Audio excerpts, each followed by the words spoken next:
गृह एवं जेल मंत्री डॉक्टर नरोत्तम मिश्रा का बयान सामने आया है। उन्होंने कहा कि मध्य प्रदेश में कोरोना के 8 नए केस सामने आए हैं। मध्य प्रदेश में 194 एक्टिव केस बचे हैं। टेस्ट की संख्या 70,000 है। रोज टेस्ट किए जा रहे हैं। नहीं कोरोना कहीं भी फन उठाएगा तो उसे कुचल दिया जाएगा। इसके साथ ही सीएम आज भी वर्चुअल और एक्चुअल बैठक करेंगे। कमलनाथ के किसानों को लेकर किए गए ट्वीट पर भी निशाना साधते हुए कहा कि वादा-ए अमल का हिसाब किसे दे, सवाल गलत है जवाब किसे दे। किसानों की बात कमलनाथ करते हैं तो अजीब लगता है। और इसके साथ ही जिसने लिखित में किसानों को धोखा दिया हो, बाढ़ आई तब भी वल्लभ भवन की 5वीं मंजिल से कमलनाथ बाहर नहीं निकले।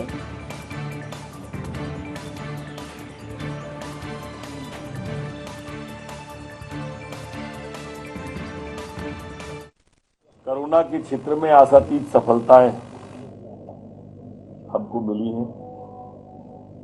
आज मध्य प्रदेश में कुल 8 प्रकरण नए आए हैं।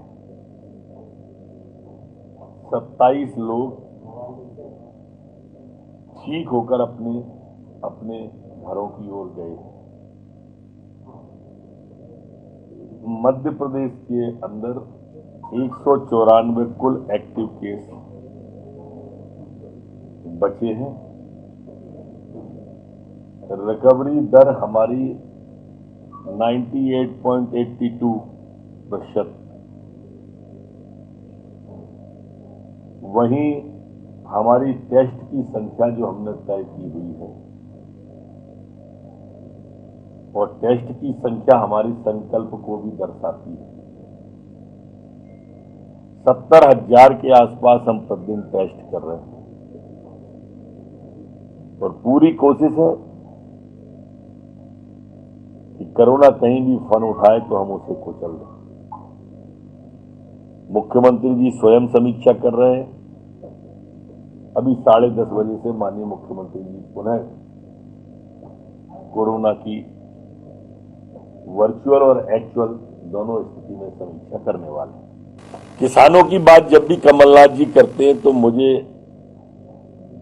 बहुत ही अजीब सा प्रतीत होता है।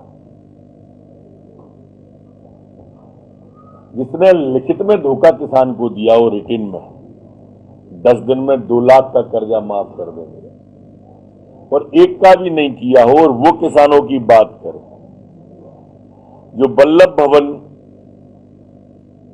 की 5वीं मंजिल से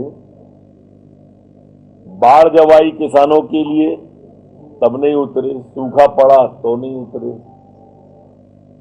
वो किसानों की बात कर रहे हैं। आप हमसे सवाल करते हैं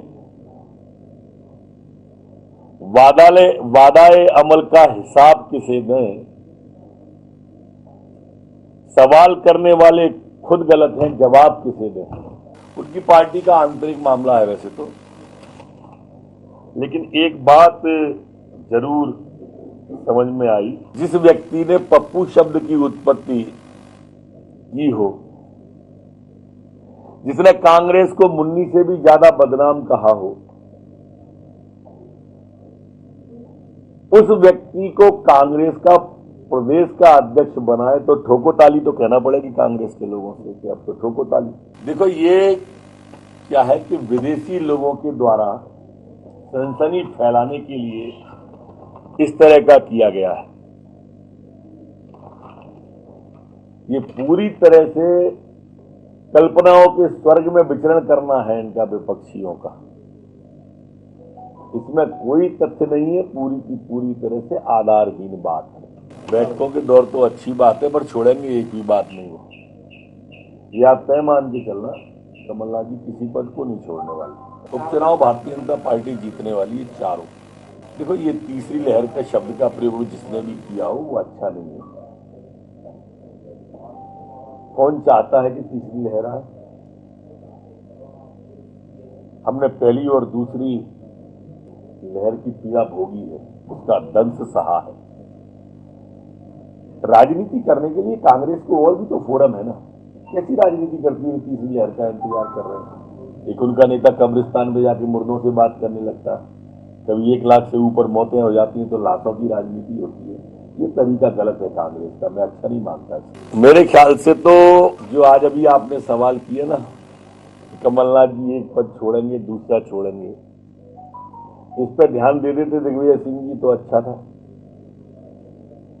आज तक उनकी पार्टी का राष्ट्रीय अध्यक्ष नहीं बन पाया, कार्यकारी अध्यक्ष से काम चल रहा है, उस पर ध्यान दे देते तो ज्यादा अच्छा था। हमको लेकिन ये बात मालूम है कि ये वो किसके कहने से कह रहे हैं।